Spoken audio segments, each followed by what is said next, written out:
halkii bitcoin waxay u dhigantaa maanta $32,800. Burn your dollars, your euros, your yen, and transform every penny you have into ones and zeros. Digital currency. waa lacag aan la arki karin lana taaban karin lama yaqaan dadka maamula iyo sidoo kale halka ay ka socoto lacag si fudud qofku uga dhigi karta maalin taajir dhanka kalena ku khasaarin karta daqiiqado yar. تلك العملة الافتراضية التي ابتكرها ساتوشي ناكاموتو عام 2009 عقب الأزمة المالية العالمية بهدف خلق نظام مصرفي بعيد عن سيطرة الحكومات. lacag ayaa bisay bangiyadii adduunka dhistayna nidaam dhaqaale oo gebi ahaanba ka duwan waxa isdhaafsigii la yaqiinay. haddaba xagee ka timi lacagtani goormay bilaabantay se maxay tahay? magacaygu waa Cabdiraxmaan Cumar halkanina oo waa Bari Media. ku soo dhawaada daawadayaal muuqaal aynu maanta ku eegi doono lacagta loo yaqaano Bitcoin.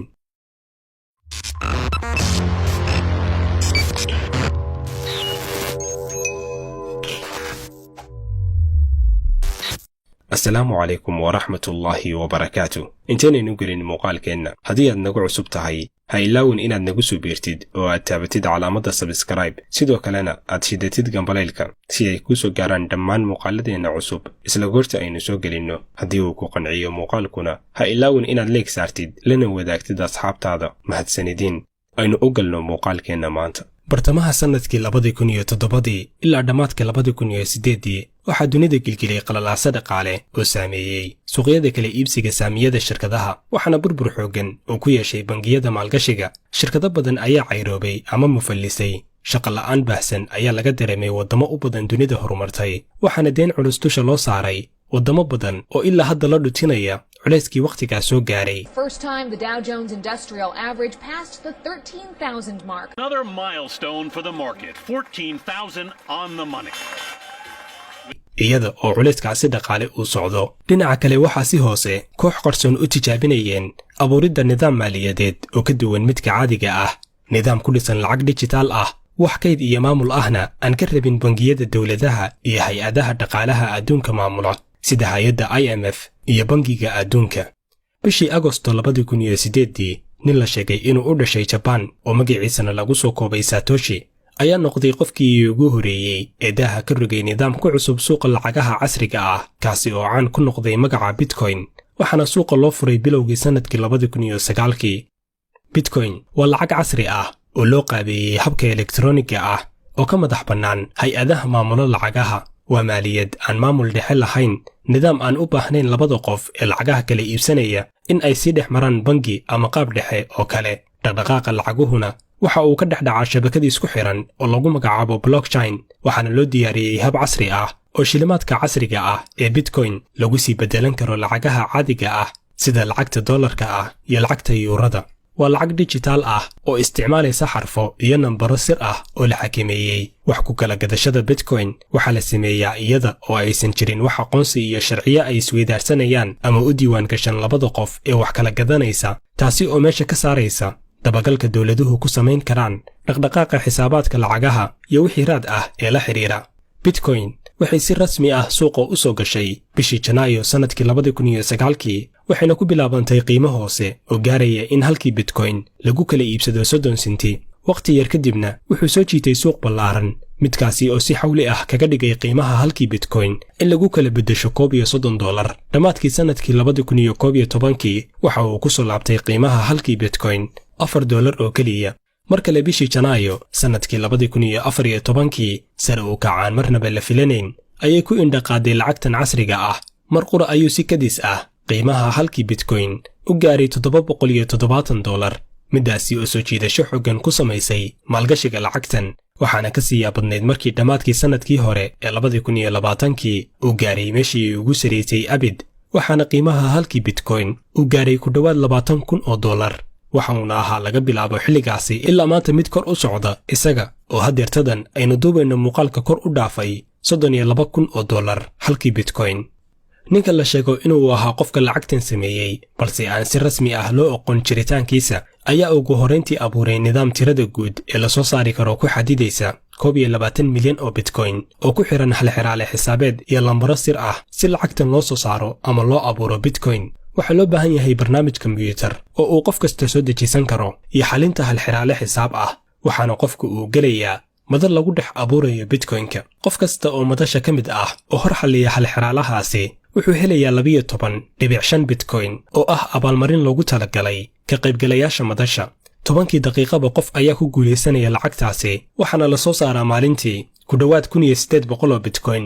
lacagta la abuurayo si qorshaysan ayay u yaraanaysaa xilliga ka dambeeya ilaa laga gaaro 21 milyan oo bitcoin sanadka 2040. wakhtigaasi kadibna cidna awood u yeelan mayso in lacag dambe la soo saaro si uusan u limin qiimaha lacagtani. ilaa iyo hadda waxaa la sameeyey 18 milyan oo bitcoin. nidaamka kale ee loo heli karo bitcoin ayaa ah inaad ku beddelatid lacag kale sida doolarka, yuurada iyo wixii la mid ah, ama inaad ku iibsatid badeeco ama adeeg aad iibisay. kadibna waxa uu qofku ku kaydsanayaa hab loo yaqaano wallet oo sida xisaab bangiyada oo kale u kaydinayo qofka lacagtiisa. marka uu rabo inuu qofku iska sii iibiyana waxa uu ku beddelanayaa qiimaha markaasi uu suuqa ka marayo bitcoin-ku. waana qaabka ugu badan ee maanta loo adeegsado bitcoin-ka, maadaama qof kasta uusan awoodin inuu abuuro ama soo saaro bitcoin cusub. 10 sano iyo dheeraad ay lacagtani suuqa ku jirtay waxa ay sababtay in shirkado waaweyn oo caalamka ka jira ay aqbalaan inay alaabahooda ku iibiyaan bitcoin. sidoo kale markii uu dhaqaaq dheer sameeyey waxaa soo dhoweeyey hay-ado dhaqaale caalami ah kuwaasi oo ku tilmaamay awoodda dhaqaale ee mustaqbalka dijitaalka ah. dhanka kale tan iyo bilowgiiba lacagtan casriga ah waxa ay wajahaysay isbeddello aan la qiyaasi karin, sare u kac aad u sareeya iyo hoos u dhac ka baxsan xaddiga la qiyaasi karo. tusaale ahaan intii u dhexaysay sanadkii 2013 ilaa 2016 ku dhowaad 160 jeer ayuu isbeddelay qiimaha bitcoin-ku, kuwaasoo isugu jira sare u kac iyo hoos u dhac iskarab socda. waxayna jahwareer ku riday dadkii maalgashiga ku samaynayay maadaama uusan jirin nidaam dhexe oo xakamayn kara isbeddelka lacagtan.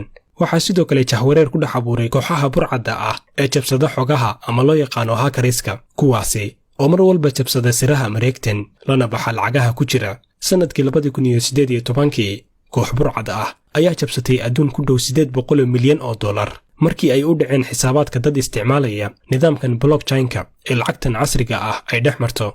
lacagtan ayaa culaad baahsan kala kulantay nidaamyadii maaliyadeed ee lacagaha gacanta ku hayay, waxayna ku tilmaameen inuu yahay qorshe koox burcad ah ay ku doonayso inay afduubtaan dhaqaalaha adduunka.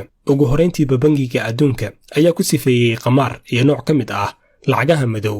waxa uu ka digay in la sharciyeeyo isticmaalkeeda, balse mar dambe ayuu isbeddelay go'aanka bangiga adduunka.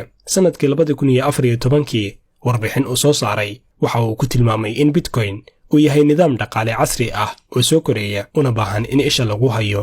xogta qarsoon ee dadka maamulo iyo la'aanta nidaam dhexe ayaa sidoo kale keentay halis aan la yaraysan karin oo barmadow ku ah bitcoin-ka. sanadkii 2019 nin dhallinyaro ah oo u dhashay dalka Kanada ayaa geeriyooday isaga oo maamulaya xisaab ay ku jirto lacag gaaraysa 130 milyan oo dollar. waxa uuna ahaa qofka keliya ee yaqaana nambarada sirta ah ee akoonkaasi. sidaasi ayayna ku luntay maadaama uusan jirin maamul dhexe oo soo celin kara ama xakamayn kara khasaaraha nidaamkan. lacagtan iyo lacagaha casriga ah ee la midka ah waxa ay sidoo kale noqdeen meel ay si qarsoon wax isugu dhaafsan karaan kooxaha isticmaala shabakadaha madow ee loo yaqaano deep web-ka.